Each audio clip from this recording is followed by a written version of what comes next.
आज हम लोग पढ़ेंगे सांख्यिकी, और सांख्यिकी के अंदर क्या पढ़ना है हम लोग को? बहुलक पढ़ना है।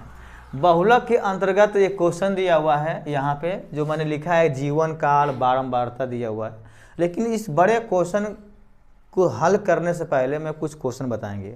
जैसे मान लीजिए कि बहुलक कैसे पकड़ेंगे, कि सर कैसे बहुलक पकड़ते हैं। बहुलक का अर्थ होता है जो सबसे बहुत बार आए, सबसे अधिक बार आता है, जिस नंबर की, जिस चर का, जिस अचर की बारंबारता सबसे अधिक बार होती है, वही क्या कहलाता है? हमारा बहुलक कहलाता है। जैसे मैंने एक क्वेश्चन लिख रहा हूँ, A B A D E F G A F A, पता है इसमें बहुलक क्या होगा? ए होगा। क्यों ए होगा?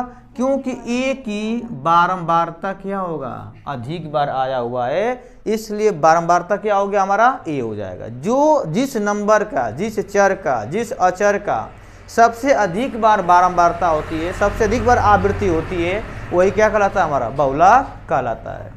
अब यहाँ पे इसी पर आधारित एक क्वेश्चन दिया हुआ है, जो पेपर में 8 नंबर का आता है, फिक्स है। कैसे सॉल्व करेंगे? देखो भाव, इसको सुविधा के अकॉर्डिंग चाहो तो यहीं पर हल कर सकते हो, या सुविधा के अकॉर्डिंग जो है आप इसको खड़े लाइन में भी आप लिख सकते हो। ठीक है, तो मैं आपको सुविधा के अकॉर्डिंग बताएंगे कि खड़े लाइन में लिखेंगे तो कैसे बेनिफिट होगा आपका। ठीक है, यहाँ पे दिया हुआ है, इसको कहते हैं वर्ग अंतराल। इसे बोलेंगे वर्ग अंतराल।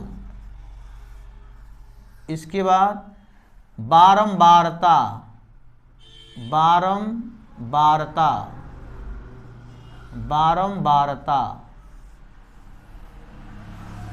आपका दिया है। वर्ग अंतराल कितना दिया है? पहले 0 से 20, इसकी दिया हुआ है बारंबारता 10 बार।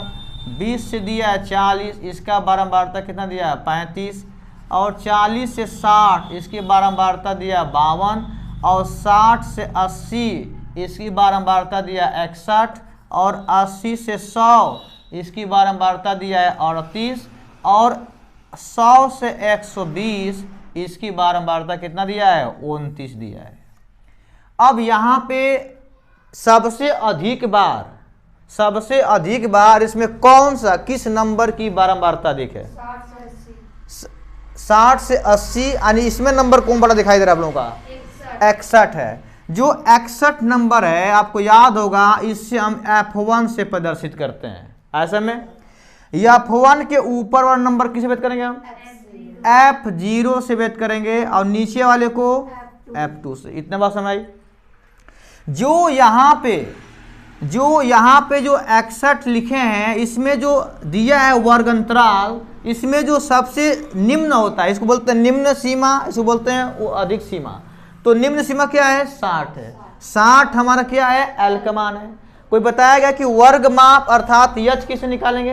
80 में से 60 घटा देंगे, दोनों का डिफरेंस कितना हो जाएगा? हमारा 20 हो जाएगा। वही क्या निकल जाएगा? वर्ग माप निकल जाएगा हमारा।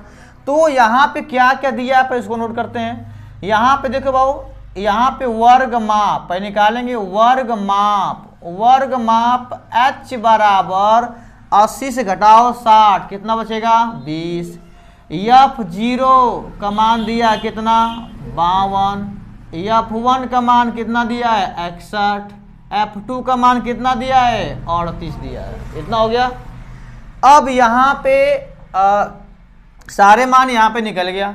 अब सूत्र क्या होता है यहाँ पे? यल क्या है? निम्न सीमा कितना दिया है? 60। कोई बताए? बहुलक Z बराबर सूत्र क्या होता है? L plus F1 minus F0 F0 बटे में 2F1 हाँ माइनस F0 हाँ माइनस F2 गुणे H। सही है। L plus F1 minus F0 अपान 2F1 minus F0 minus F2 into H। ये क्या है? बहुलक निकालने का सूत्र है। अब सारे वैल्यू को रखेंगे। L का वैल्यू कितना दिया है? 60 प्लस F1 का मान कितना दिया है? 61। F0 का मान कितना दिया है? F0 का मान कितना है? 52 है। F1 का मान 61, F0 का मान 52। 2 गुणे F1 का मान कितना दिया है? 61। F2 का मान कितना दिया है? 38। F0 का मान कितना दिया है? 52। और F2 का मान कितना दिया है? 38। ये दिया है ना। इसके बाद H का मान कितना दिया है आपका?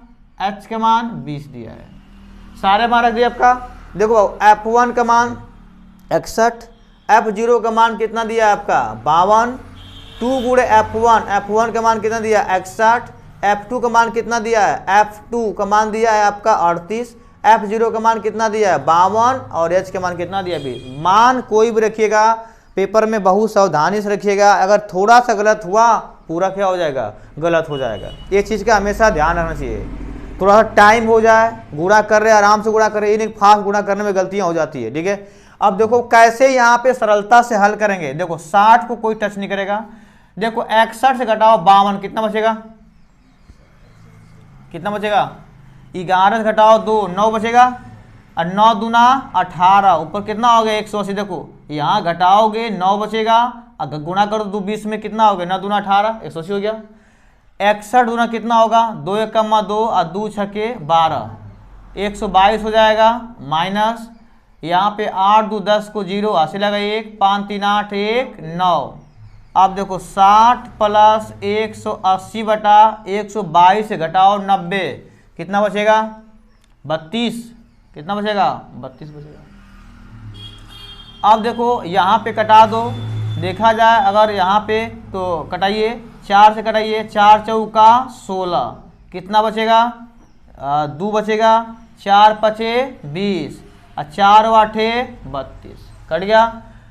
45 में भाग दिलिए 8 का, ऐसे नहीं कर पाते यहाँ पे कर सकते हो कि 45 में भाग देंगे 8 का, 8 पंजे 40 हो जाएगा, 5 उतारो पॉइंट बढ़ाओ 0 बढ़ेगा, 8 6 48 हो जाएगा। यहाँ पे कितना बचेगा 20 बचेगा। फिर यहाँ पे 8 दूना के 16 8 5 40 यानी कितना आ जाएगा 60 प्लस 5.625 आपका आंसर आएगा 65.625। चेक करिए आंसर कितना दिया है 65.625। ये क्या हो गया आपका 12, यहाँ पे निकल गया बहुलक। ये क्या हो गया आपका आंसर 65.6 आया आंसर, क्या दिया है सही है।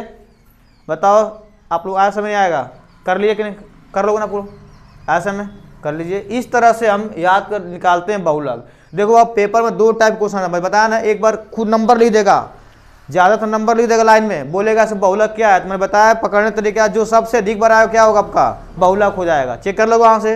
लेकिन जब ऐसे क्वेश्चन देगा तो सूत्र लगाओगे z बराबर L plus F1 minus F0 upon 2 F1 minus F0 minus F2 into H. H क्या है वर्ग माप है और L क्या है निम्नतम सीमा उसकी है, और यहाँ पे जो F0 है जो बारंबारता है उससे ऊपर वाली क्या है आपका वैल्यू है।